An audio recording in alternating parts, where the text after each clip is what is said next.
NZ Aerosports, Icarus Canopies, now Gyro. That's right, we've rebranded, and Gyro is our next generation. It honours our founder, as that's the name we knew him by, but Gyro also marks the start of a new chapter. And not to be biased, but it's going to be fucking epic. Long story short, we're more us than ever, so if you're new to the sport, or even a Sky God Ninja Turtle, welcome. I think our valiant leader Lucy, Gyro's daughter, says it best. And we still got that fuck yeah attitude. Rebrand! Woo! Rebrand woo indeed, Lucy. Anyway, head over to gyro.com for more info and get amongst you legends. I was 19, broke, unemployed, and sold my girlfriend's canopy for drug money. So I thought I better sew her a new one. What a sentence, and what a story. This describes the humble yet outrageous beginnings of NZ Aerosports, the home of Icarus Canopies, in the words of our founder himself.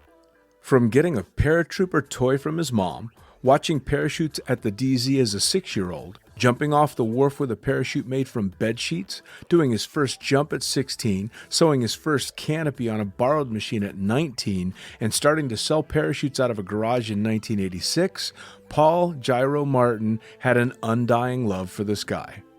Our company started with one man with the wildest of spirits and a true blue sky dream, a renegade. In the time that Gyro created and ran the Icarus Canopies brand until he passed away in 2017, he pushed everything he had to its limits. We miss him, and we always will. Gyro is the next generation of NZ Aerosports. It honors our founder, of course, because it was the name we all knew him by, but Gyro the rebrand also marks the start of a new chapter, our next jump. Gyro is the space between sound and silence, art and science, chaos and calm. Gyro is a state of epic tranquility that transcends understanding. That moment, in the door, in free fall, mid-swoop, where nothing but the present exists. A perfect balance of euphoria and thrill. Gyro captures our passion for flying and our commitment to designing break-the-fucking-rules canopies that deliver pilots pure, wild flight. Hey gang, so I got a new book out. It's called The Upside of Fear, and it's exactly what you think it's about. It's about the good side of, well, getting scared. In it, we talk not only about the science and biology behind fear, but the psychology as well. And it's not just coming from me, it's coming from some of the best in the sport. Omar Alhigelan, Jeff Provenzano, Maxine Tate, and so many more have contributed their sometimes terrifying stories to the book to help you overcome your fear. So head to the lunaticfringepodcast.com. You're going to find the link to the book there, as well as the other books. It's available in ebook, paperback, hardback, and audiobook right now. Coming straight from the cockpit, it's another episode of Lunatic Fringe with the fucking pilot.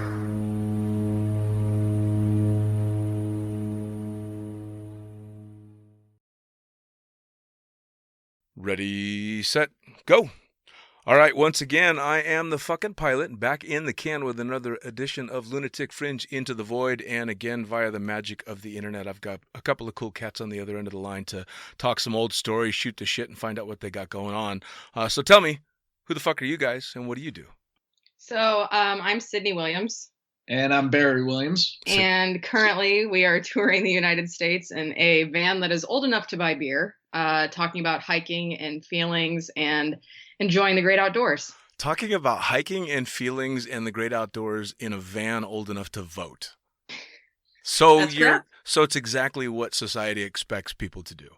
Yeah, we gave the big middle finger to the American dream and decided to make our own. Is there such a thing as the American dream anymore? I'm pretty fucking sure that thing died. I think it's all up to us and however we want to make it, because the one that I was promised growing up and all the steps I was told to take in order to be happy and healthy, wealthy, and wise, that shit didn't work. So we decided to write our own story. Yeah, it sounds like a good goddamn idea. I've kind of taken a similar path. For sure. But wait, we're getting way ahead of ourselves. Besides the van and stuff, I want to hear all about this. But obviously, this all got started with the podcast and stuff. Is all about extreme sports, more skydiving than anything else. And that's how I know both of you guys. And that's actually how you met, correct? That is correct. So let's go all the way back to the beginning. How did extreme sports start for each one of you? Where did you decide you wanted to do something a little off the wall? Well, I was actually living in Manhattan at the time, selling technology to banks. Jesus. Circa Y2K, prevented that whole meltdown. And one of my customers actually was like, "Hey, you want to go skydiving?" I had no interest whatsoever, but I figured the company was going to pay for it. I figured I'd go, and then I went and I got down. I was like, "Holy shit! You mean you can actually make a living doing this?" And so I went from the Upper East Side of Manhattan to the woods of Maine in a trailer at Skydive New England. Awesome. In about a year. And the irony of the whole thing is, like, I used to work at one right across from the World Trade Center, and one of my customers was actually Cantor Fitzgerald, which that's the business that one of the planes directly went into. So if I didn't start skydiving, there's a good chance I would have been in that building that day. So whoa, it's kind of a weird thing. Skydiving saved my life. Skydiving saved your life. Counterculture, go, man. That's fucking. Yeah. I'll tell you what. I've had a number of people that had the whole real world jobs going, and then just by happenstance went out and made that first jump and said fuck it to the whole thing. And that's my favorite kind of. That's how I got started story. I love it. Yeah, absolutely love it. Yep. Well, congratulations and welcome. I'm glad. And I was. Go for it. No, I was just gonna say, I'm. Which pill did he take? The red one or the blue one? I think I took them all. Awesome. Good for you. Good for you. So yeah, and then I was, a professional skydiver for about 16 years, 17 years, something like that. Nice, and did a fair amount of traveling with that as well, I'm guessing. Yeah, I was down in Florida, DeLand, Sebastian, skydiving. Well, I started at Skydive New England, Sebastian, DeLand, and then we met in Chicago in 2010, Very and then cool. we went from there. Was it the standard fun jumper to packer to shooting video to tandem type of thing, or did you go a different route? No, I actually went. I never got my tandem rating. Good for you. Yeah, well, too smart for that. Fucking hell. Yeah, I got my coach rating. I did Skydive University. Was a campus director for Skydive University down in Florida, and did the AFF thing and AFF, designated evaluator, and then I just kind of got into the management perspective, managing schools and really kind of teaching skydiving to new levels, I guess. So sure. I was running schools in New England, Chicago, and then on to Elsinore. Very cool. Very cool. So you got to pretty much go coast to coast. Yeah. Nice. Yep. Well, Sydney, how'd you get your start? Well, I did my first tandem back in 2005 when I was working at Walt Disney World, because Disney cast members got a discount at Skydive Space Coast in Titusville. Okay. So I did my first jump and I landed. I was like, I'm going to be an instructor someday. And then I went home and told my parents, and they were like, fuck you, you're going to college. And I was like, okay, fine. Because, college gets you a job, which gets you money, which gets you the American dream. Right. So I put my skydiving dreams on hold. And then I did another tandem in 2010 when I was down in Austin for a conference. And ironically enough, I jumped out of the CSC pack in Austin because they had it leased for the winter. So I actually jumped out of a CSC plane before I ever went to CSC. Oh, wow. And after that second tandem, I was living in Chicago at the time, but I was jumping in Austin because I was down there for a conference. So when I got back to Chicago, thanks to the magical powers of Google and perfectlygoodairplane.com, right. I found Chicagoland. And then I did another tandem Memorial Day weekend 2010. So it's like if I was still jumping, it would be my 9-year skydiving anniversary, I suppose. And then after that tandem, which I did with our good old buddy, Mr. Bickle, I signed up for AFF. Shout out to Eric Bickle. Yeah. I signed up for AFF like right after that. And it's really cool the way that I got my start in skydiving, because I was making like just over $10 an hour living in downtown Chicago. at a marketing firm, PR agency. And we had a program internally that was called, I can't even, No Boundaries or something like that. And I pitched to have them pay for my AFF because I wanted to be a licensed skydiver, because I saw that at the time they were still doing that Jump for a Cure big women's series. And so I had found pictures of that. And one of my colleagues that I was working with had just been diagnosed with breast cancer. And so I was like, I want to get licensed so I can eventually go do these big ass multiple hundred ways or whatever. I didn't realize like the progression necessary for that, but that was my goal, was like, I want to do Jump for the Cure in honor of my friend who just got diagnosed. So I won, and they gave me $2,500 and an extra week off of work to go pursue this. So my AFF was paid for.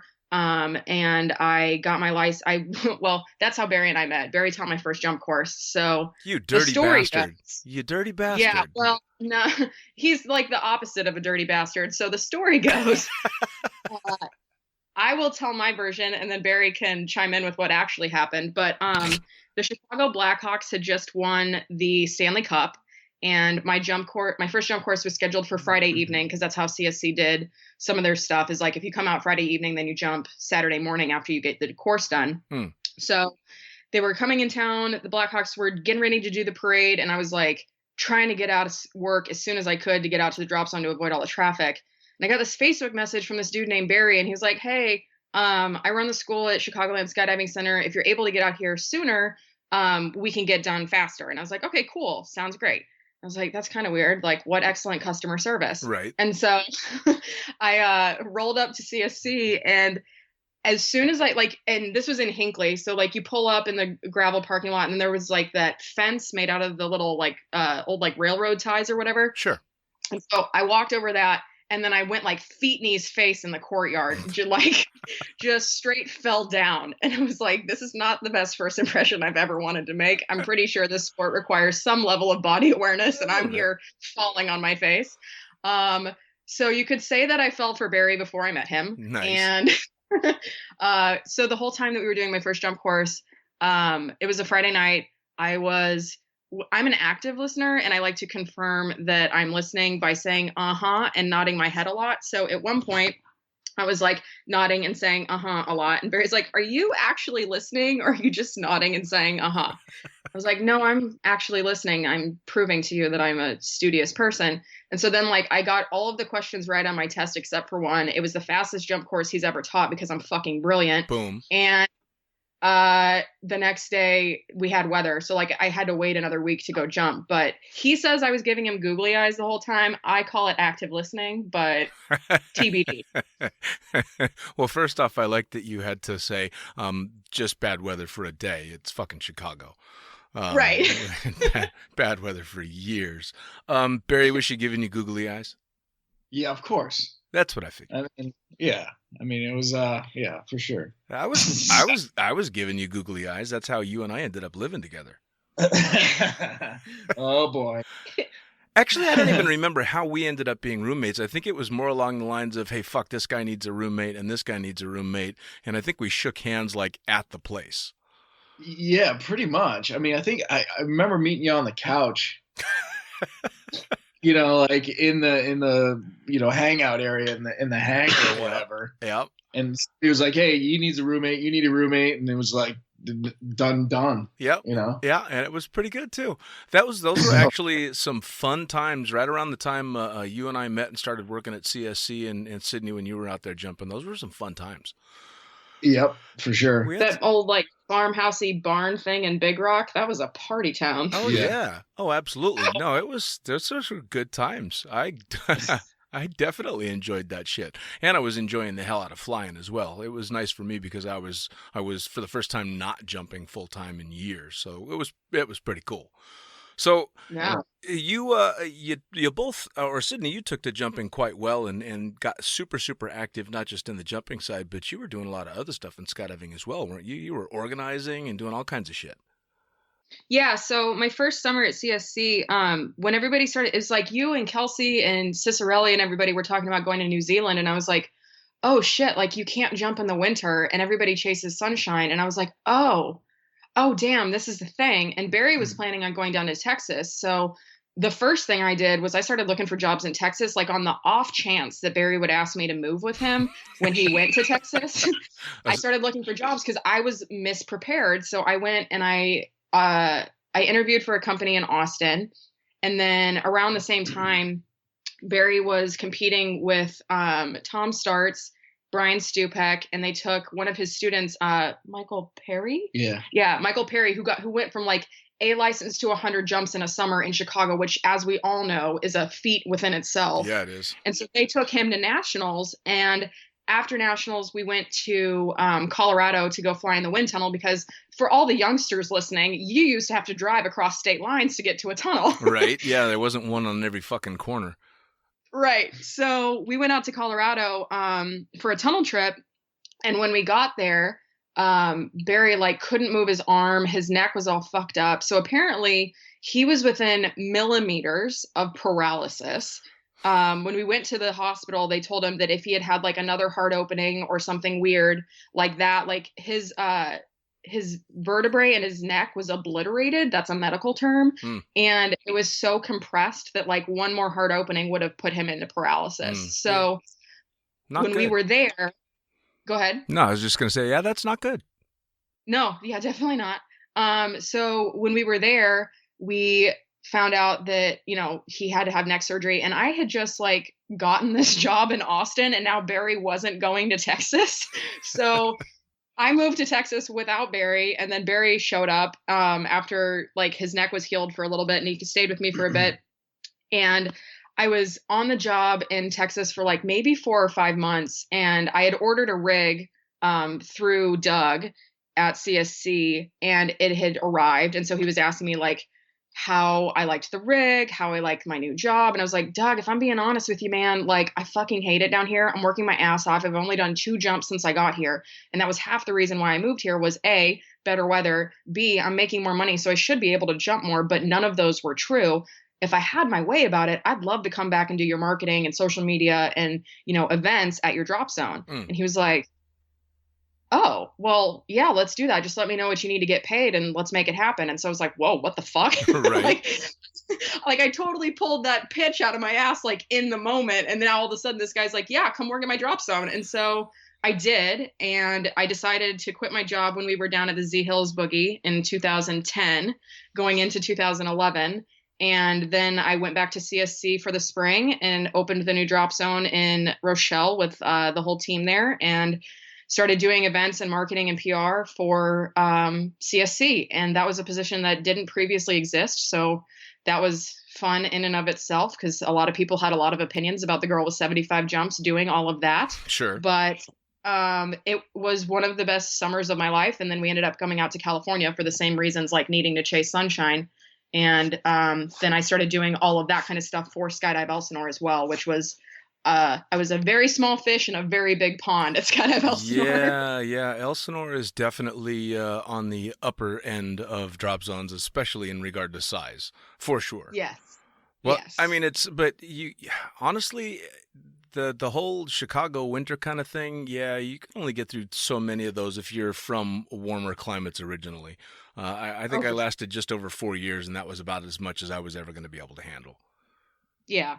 So, Barry, the blown out neck, what was it a one jump? Was it a series of jumps? And how the fuck did you not know that you like were missing pieces of your neck?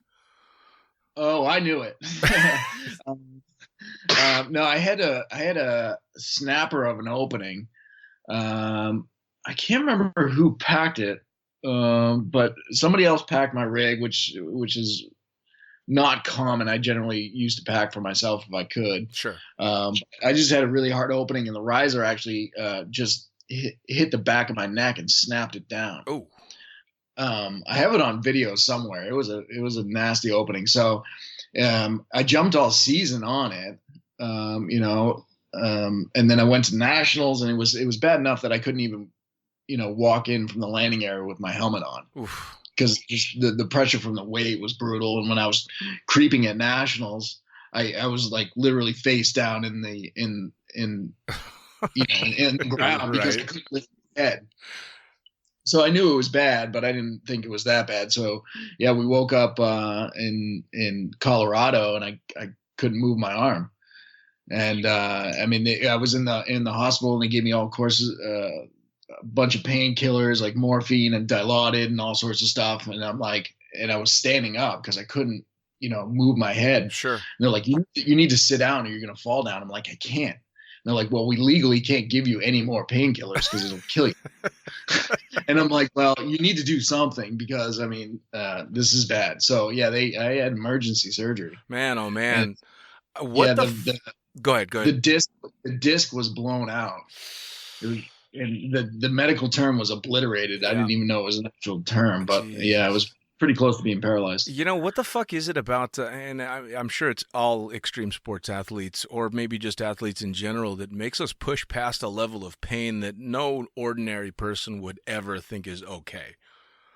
I mean, yeah, you just keep going. The sport, no? Yeah. Well, see, I had not nearly as bad as you, thank goodness, but I had a blow up on a canopy years and years back, and I remember the jump vividly. I've got video of it as well, and this is back when you had the heavy camera helmets that almost ripped my head off on a hard opening. And anyway, long story short, a couple of years go by, and I ended up having to get an X-ray for shoulder problems, and the doc says, yeah, well, we're not seeing anything in your shoulder with the X-ray, but just out of curiosity, when did you break your neck? And my response was, Holy shit. I've never broken my neck. And he's all, yeah, you did. Here's a fracture here, and here's a fracture here. And I'm like, oh my fucking God. That explains a little bit. So, all right, yeah, I broke my neck. That's great. Appreciate that. I'm like, well, should I do anything about it now? He's all, no, it's healed now. You got lucky. I'm like, all right, cool. Well, shit. Wow. So this surgery, was that the end of jumping for you? No.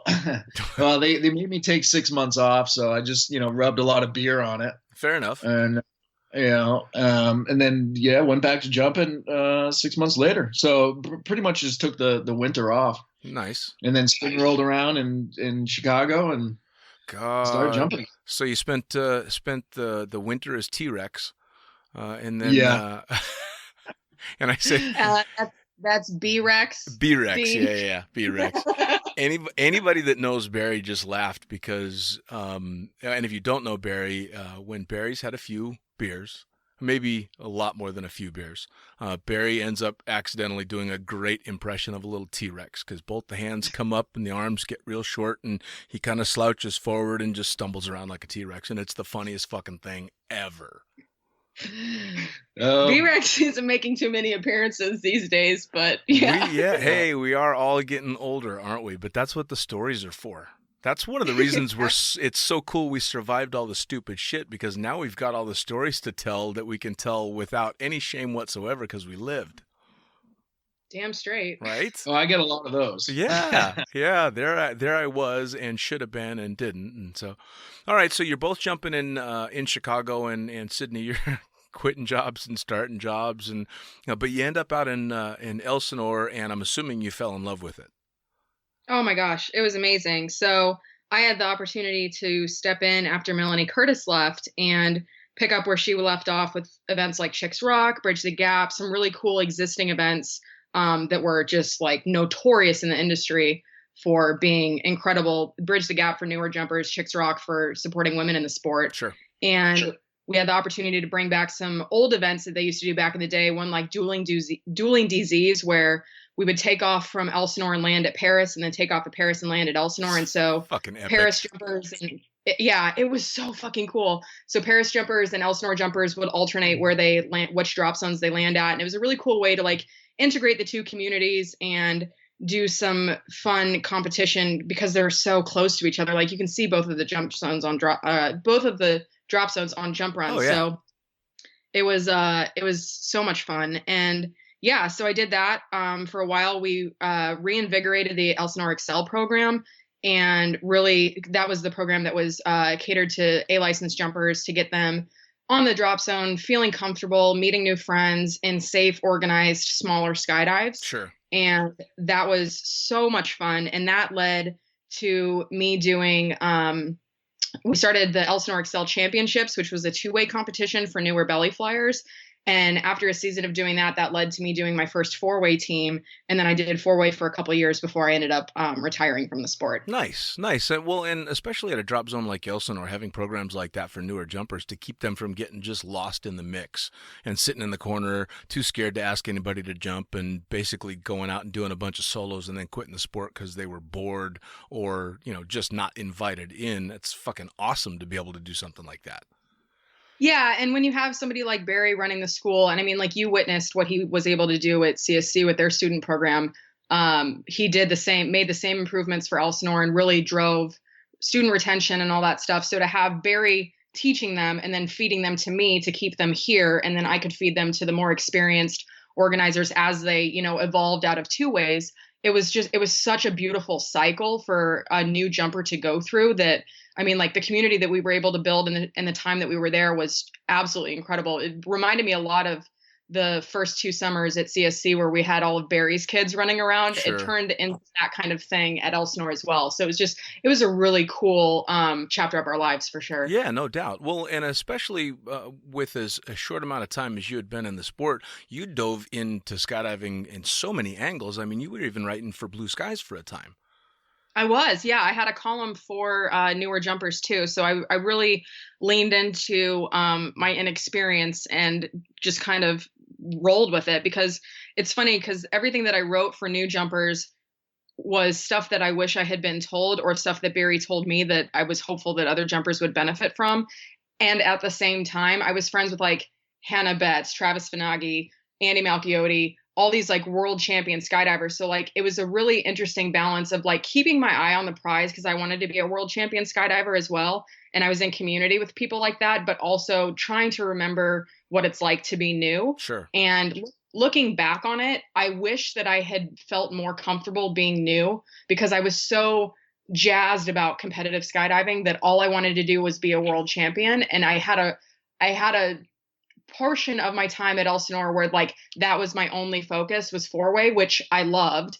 And also like I wish I had embraced my newbiness a little bit more and just kind of rolled with it instead of feeling like I needed to overcome my newbie status Sure. in order to feel valuable on the drop zone. Yeah, well, but that's part of why the stuff that you were writing was so valuable to other people, was to help get them past going through what you were dealing with. Exactly. Which is fantastic. Well, it's funny, too, because you and I actually started writing for the magazine at roughly the same time, because you were my sounding board and proofread probably the first dozen articles that I wrote for the magazine. True. And it wasn't so much that you were proofreading for spelling and grammar. You were proofreading to see if it was too over the top. Is this too fucking foul? Is this too fucked up? Have I gone too far in this article? And I don't think you ever gave me, oh, dude, you should not try and print this. Well, now I think like if I wonder what my reaction would be if I read it now, because now in some ways I feel like the curmudgeon-y old feminist lady who's like, drop zones are a toxic environment for women. Sure. Like, I'd be really interested to see what I thought about all of that stuff now. But at the time, and I'm sure even today, like your writing was so fucking funny. And I remember sitting in the barn or whatever and reading stuff with Barry and being like, this dude, like you're such a good writer. And I felt like, and you were the pilot and like everybody loved you. And so I was like, I feel really cool. Like I'm on the insider circle. I'm the newbie who gets to read the fucking pilot stuff before anybody else. It was so funny because I thought about this before the podcast, because you are absolutely an in-your-face feminist nowadays. And not that you weren't back then, but you're definitely a lot more outspoken than you were back then. And I've thought about some of the articles that I gave you to read, and I'm like, oh, yeah, this is pretty fucking hardcore to be giving to a dyed-in-the-wool feminist. Probably not the best stuff to have her read. And then I thought about it and I went, well, but a lot of the stuff that I've written they're not going to be a lot of feminist fans for some of my writing. No, and that's fine. You're not going to make friends with everybody. There's a time and a place for it. Oh, hey, I've learned to cope with the fact that not everybody likes me a long time ago. I'm just fine with that, and certainly not everybody likes my writing. I've gotten more than a few letters that were not so nice about what I had written. As a matter of fact, in a conversation with Laura and Cola from the magazine, they told me about the blowback that they got for an article that I wrote shortly after the whole beginning of the Me Too movement.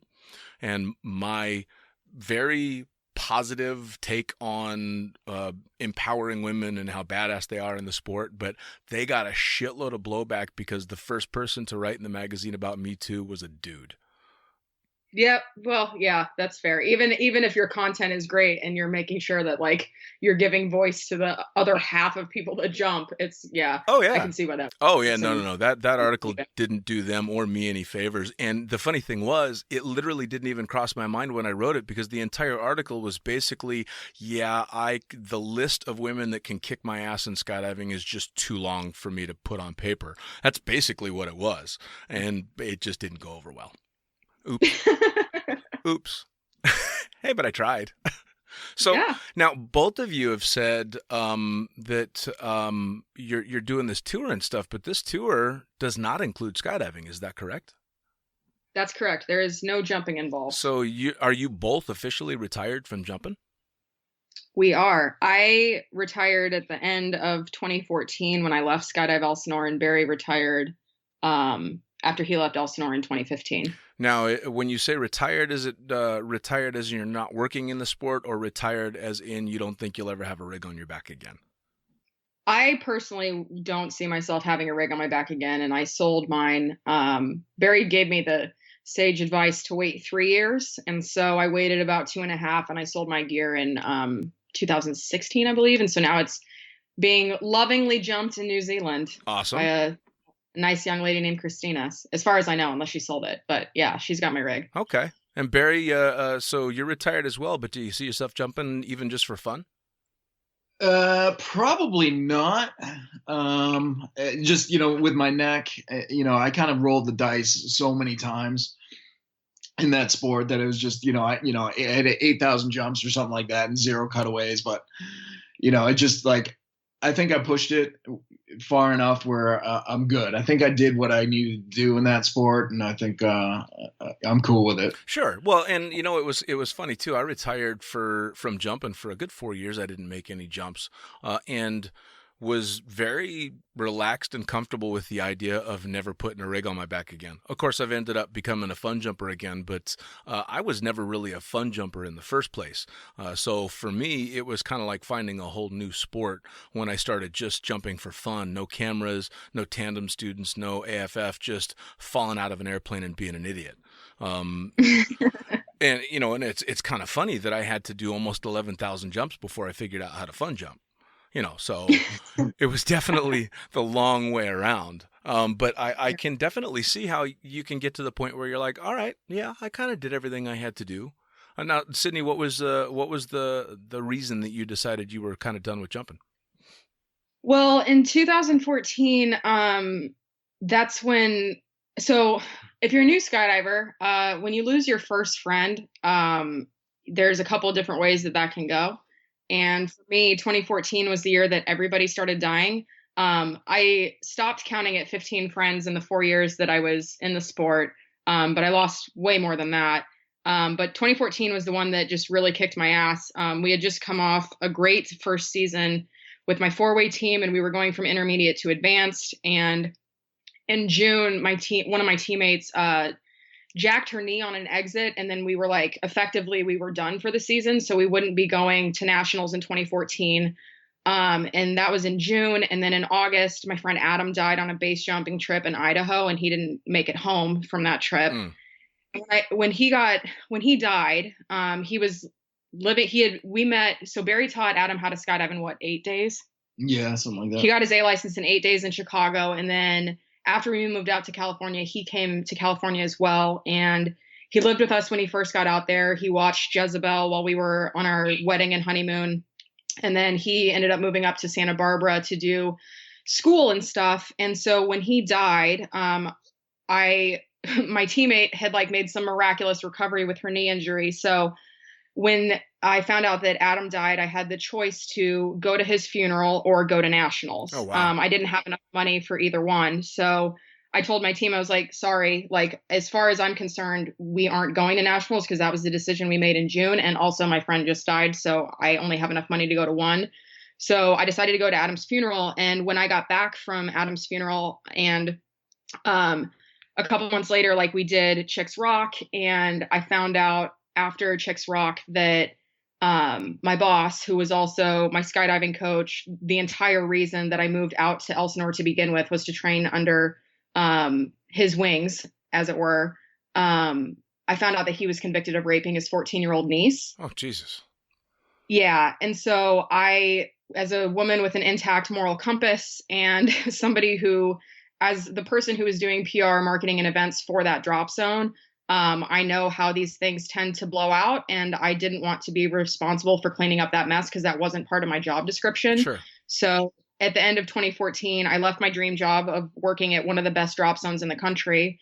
And I abandoned my hopes and wishes to be a world champion skydiver someday. And I didn't know why that triggered such a strong response within me at the time. I just knew that I couldn't be in that environment.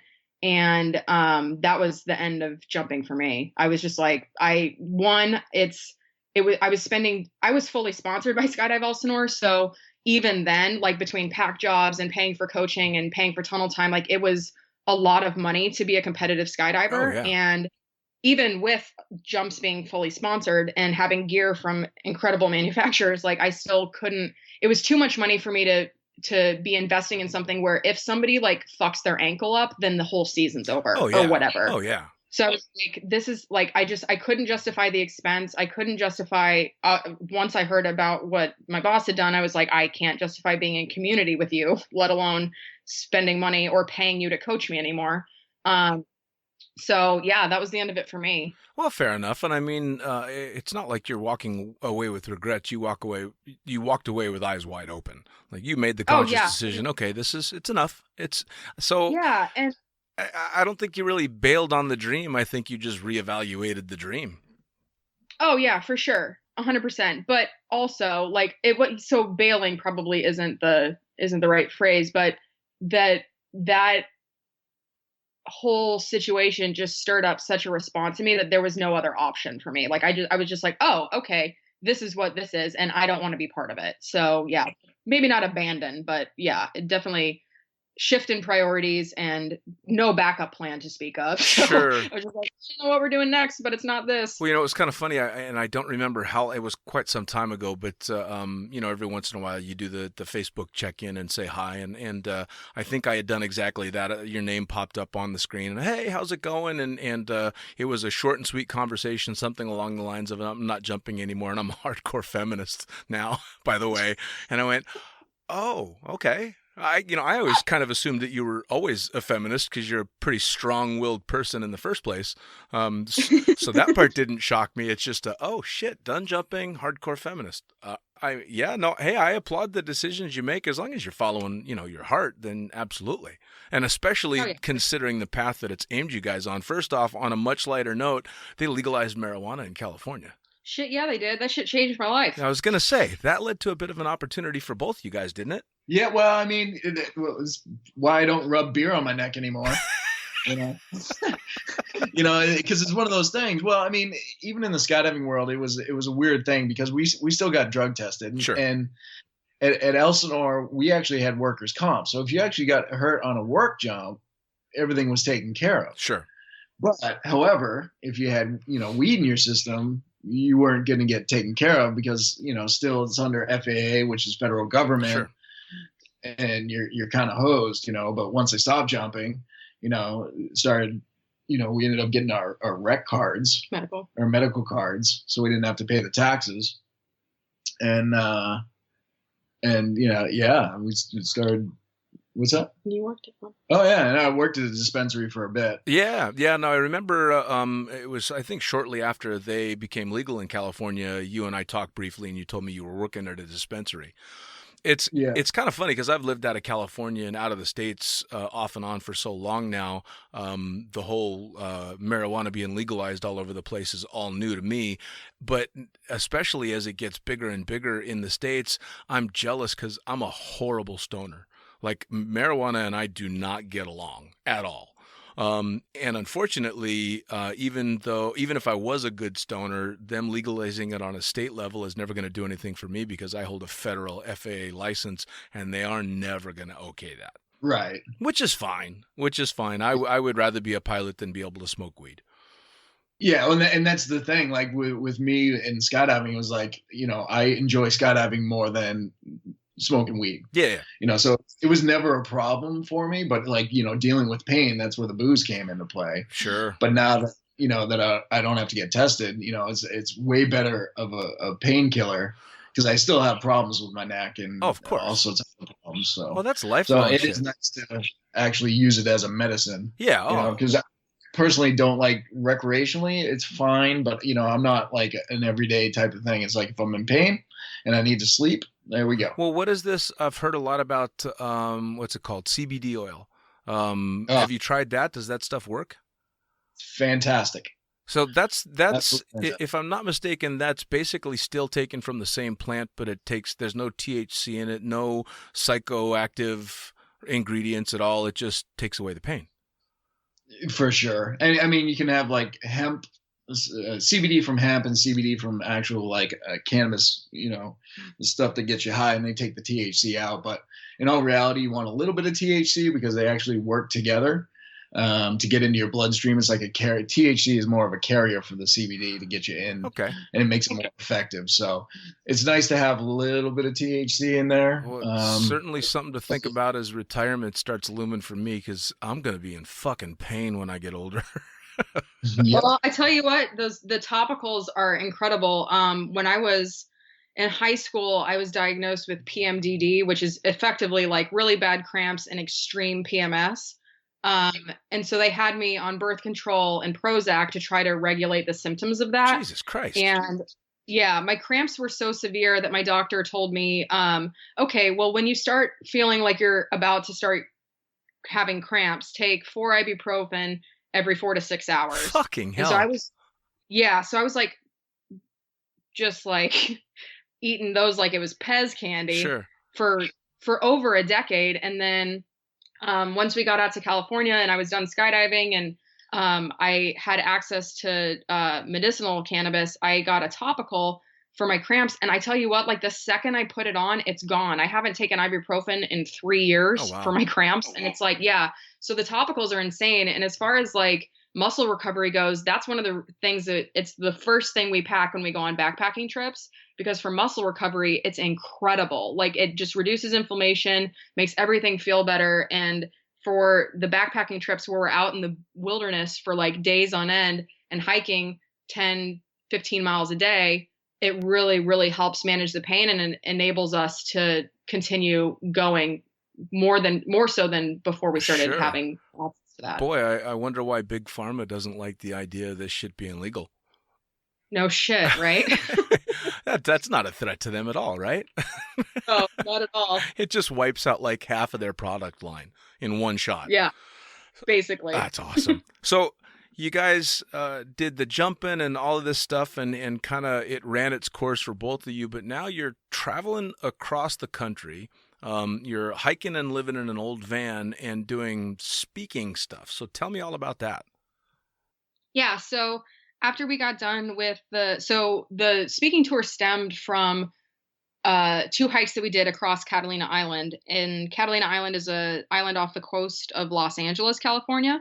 And it has a trail called the Trans-Catalina Trail that spans from one end of the island to the other. And it's 38.5 miles. And we hiked that the first time in December of 2016.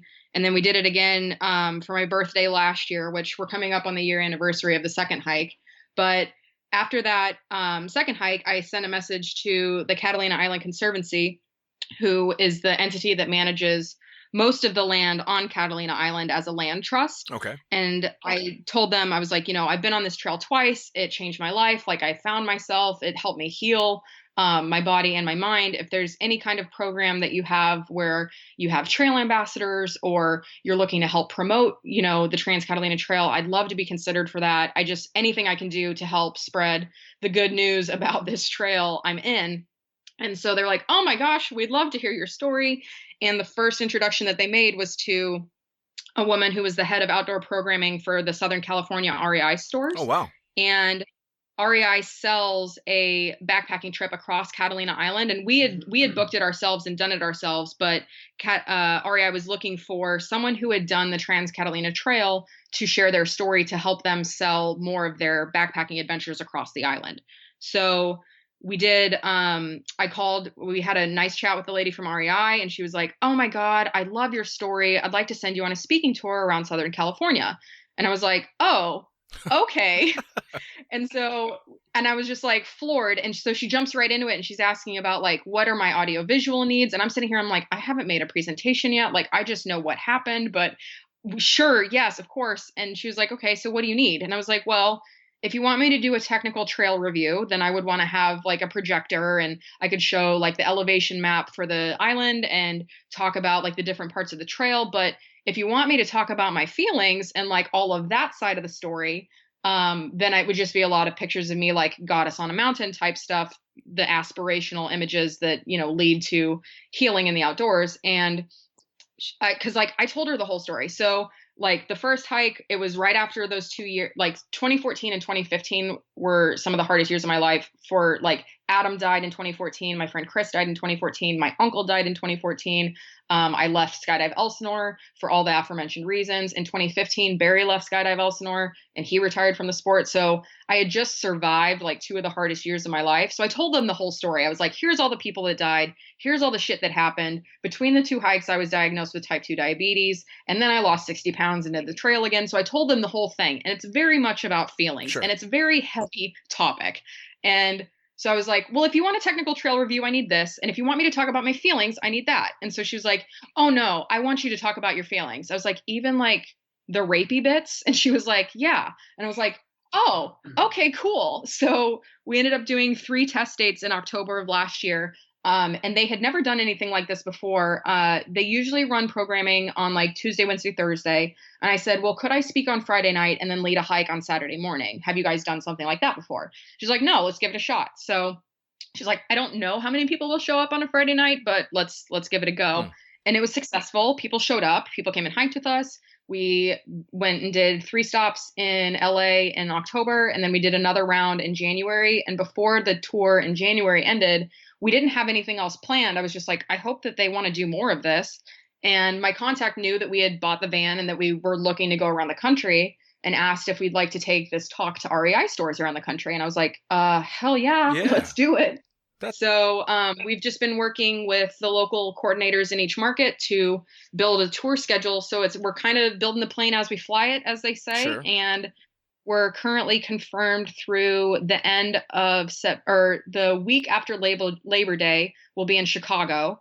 And from there, we'll head over to the East Coast. So we're currently booking East Coast dates for the fall, and then scooting over back across the southern United States, back to Southern California towards the end of this year, beginning of next. Very so cool.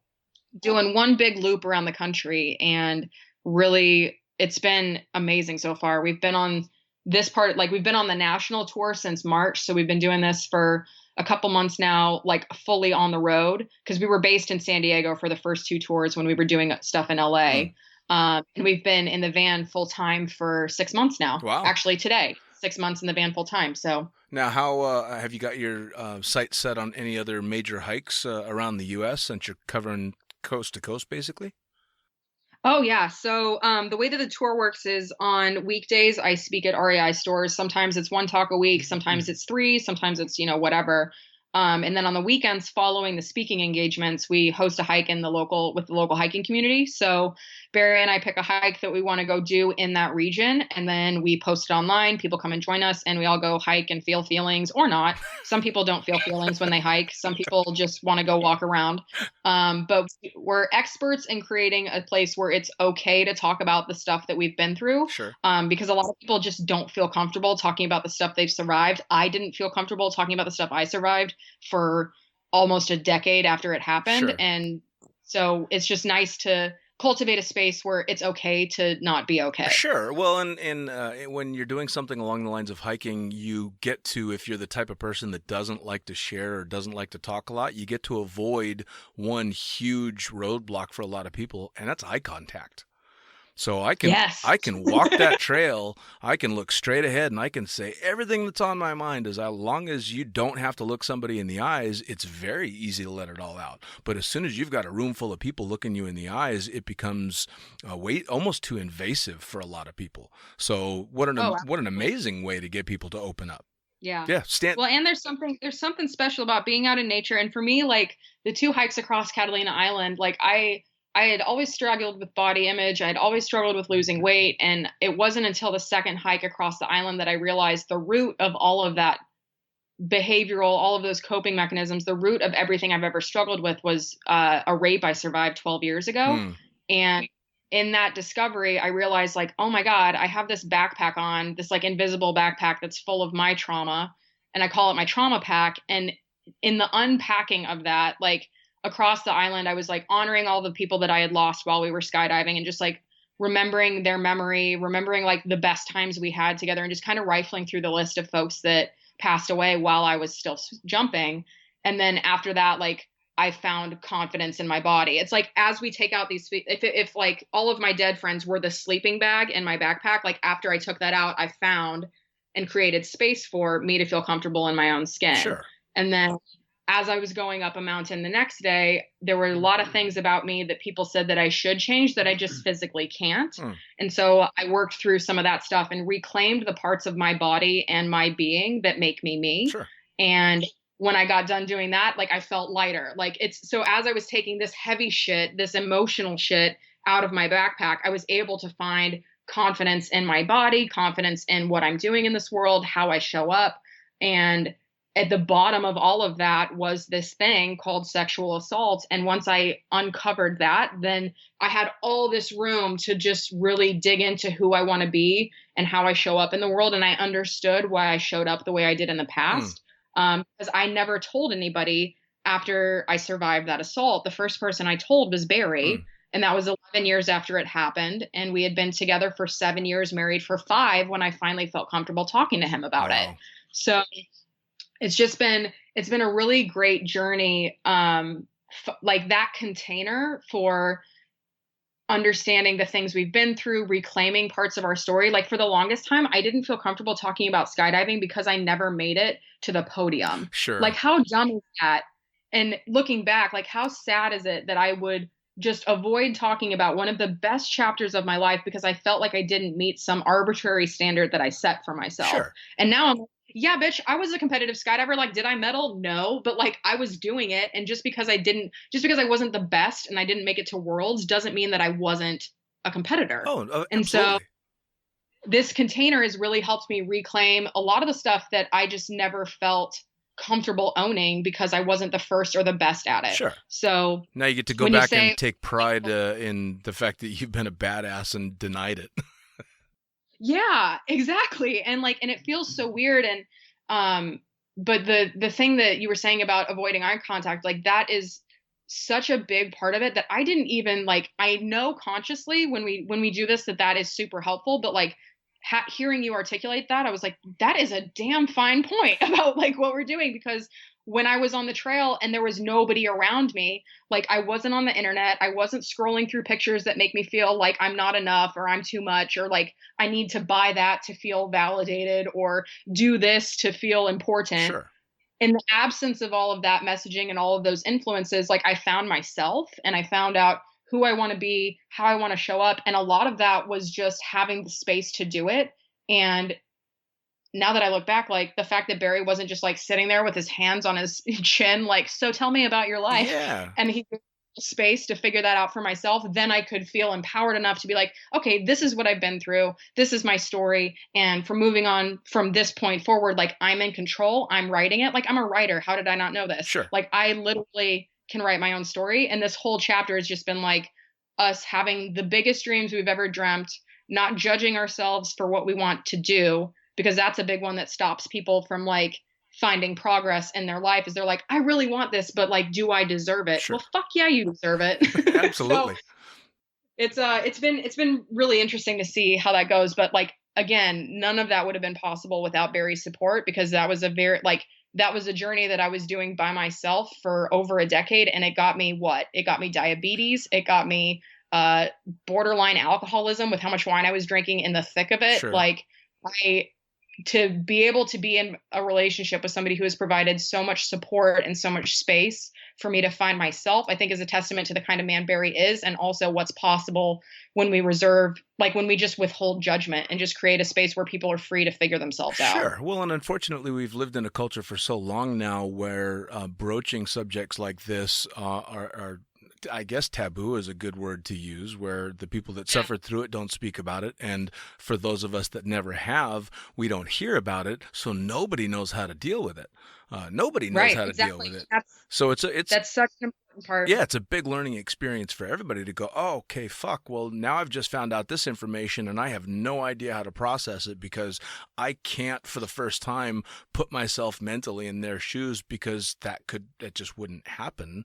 Holy shit. Yeah. How do I deal with this? I mean, and what a cool way to start working through it when you're hiking across Catalina, for Christ's sakes. Yeah. It was a beautiful environment to do it. Not a bad way to do it. Well, so you kind of traded off one extreme sport for another, so to speak. Not so much the hiking, but the soul searching, because that's some hard shit to do. Oh yeah, it's the hardest work I've ever done, and it's the most rewarding I've ever done as well. And coming off of like for anybody who's listening who knew me while I was skydiving, like I don't know how I appeared in skydiving. Like I know how I felt, and I felt wildly not inaccurate. I felt like wildly undervalued. I was so not confident in anything, but like I put on the face and I was like, I'm Skydive Elsinore, it's fine. But I really found the confidence on the trail because it was something that I could do for myself. There wasn't any real cost associated. Sure. So it's for the most part, like hiking is free unless you need to travel to get somewhere. But yeah, I mean, it's just been a really incredible experience. Yeah, well, not to mention on top of all the working everything out in your head physically, you guys have got to be strong as bulls with all this hiking you're doing. Yeah, I mean, collectively, so when I was diagnosed with diabetes, I've lost somewhere between 60 and 70 pounds since my diagnosis, and Barry's lost probably 40 or 50 just as a collateral damage of supporting me on this journey. So collectively as a couple, we've lost more than 100 pounds, and we are both in the best shape of our lives. You know, it's kind of funny because I hadn't seen pictures of either of you guys for ages, and at least in my memory, I don't remember ever thinking that you were heavy set. But then I saw a picture of you, a much more recent picture, and went, holy shit, she's skinny as fuck. But I don't ever... Yeah, well, I mean, drinking and eating your feelings made me balloon up to be. When I was diagnosed, I weighed in at 189 on a 5'3" frame, and at that point in time, I had been paddleboarding all summer, so I had probably lost 10 or 15 pounds. So I think at my heaviest, I was 200 plus. Wow. And last time I went to the doctor, I was like 129. So that's awesome. Like just a radical transformation. And the thing that's crazy about it is when I was little, my mom told me that I should be careful about what I eat or else I'll end up like her. And at the time I was like, what does that mean? I was like, you mean I'll be like the coolest cheer mom? Right. You mean I'll be like the nice lady who would give the shirt off her back to somebody in need? Like, what is that? Why is that bad? And Sure. What does that have to do with the food I eat? Sure. And so I was never like, they never taught me this, and it was never explicitly said, but in observation of how my family ate, we were always on diets, how my mom talked to herself when she went shopping. It was abundantly clear to me that bigger bodies are bad and smaller bodies are good. So I spent my entire life, even when I didn't need to be, in fear of being fat, because that was the worst thing ever. Like my mom gave me the blanket warning at a very young age, Sure. like, do not get fat.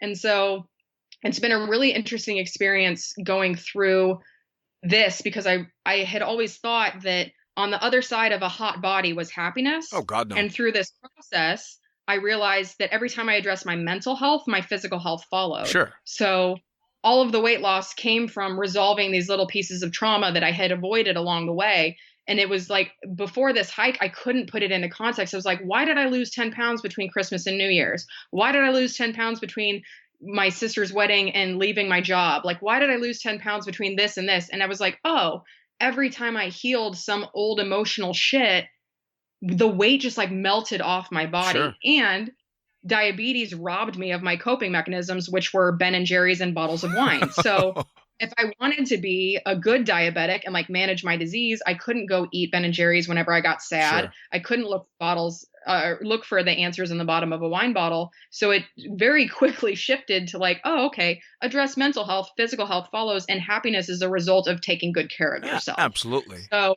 well, it was such a mind fuck. And I don't know if that's something that men can relate to as much as women can, but like I was always told that I needed to be skinny, and once I was skinny, I'd be happy. Oh, I think, I mean, guys have the the opposite side of the same coin, just different versions of what you're supposed to be, Right. Especially, strong, manly.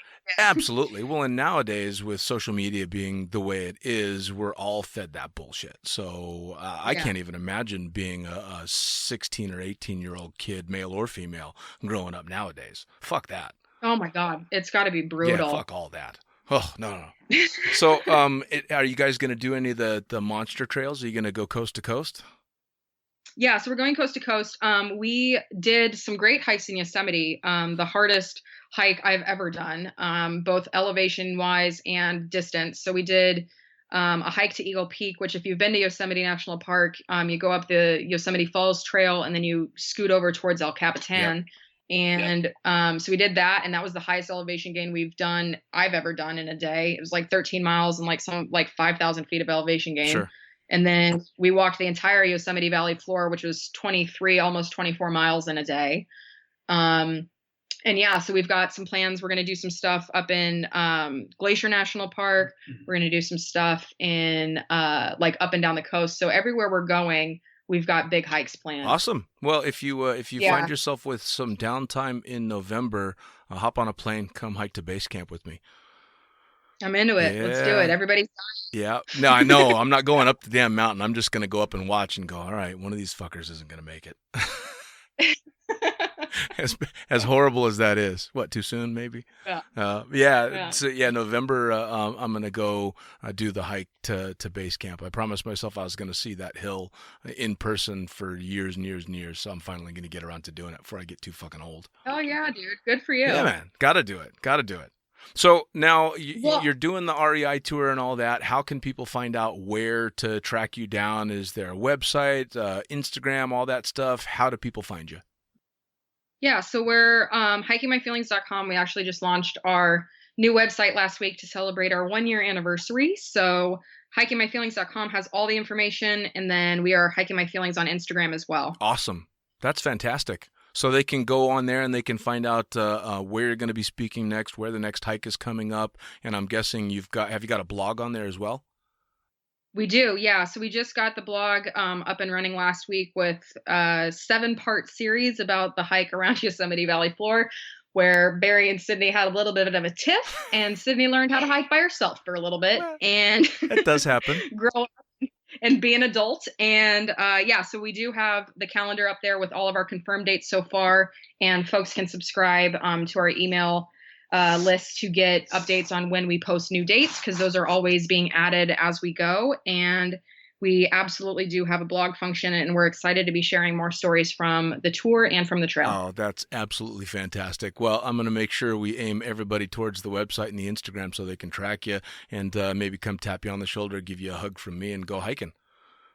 I love it. Guys, it's been fantastic catching up with you. It's so cool to hear that you're on to the next adventure and just kind of going out there and being badasses. It's fucking cool. Yeah. Well, it's been rad chatting with you. It's been a hot minute, so. Guys, awesome. Thank you so good much. To talk to you. Yeah, great to talk to you, Barry, as well. I'm glad everything's doing good. Take care of that neck. Don't rub any more beer on that thing. I'll try not to. All right, guys. Take care. All right, so hikingmyfeelings.com. You're going to want to hop on there to follow Barry and Sydney Williams as they cut across the country giving motivational speeches and taking people out on hikes and talking about shit.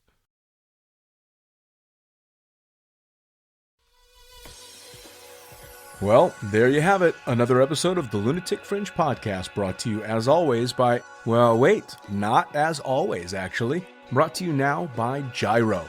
Formerly known as NZ Aerosports, you'll head to gyro.com for their next level line of canopies. By Pussfoot, the Extreme Sports Collective. Head over to pussfoot.com to check it out.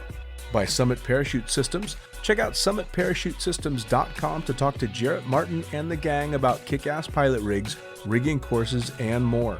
By Flyaway Indoor Skydiving, go to flyawaytn.com and check out all the cutting-edge stuff to come.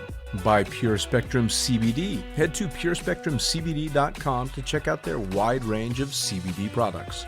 And as for us, head to the lunaticfringepodcast.com to listen to any of the hundreds of episodes currently available, hit the link for our YouTube channel, pick up your copy of the Lunatic Fringe book or The Accidental Stripper, and get a sneak peek at upcoming guests. Once again, thanks for listening, and we'll see you next time.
Damn.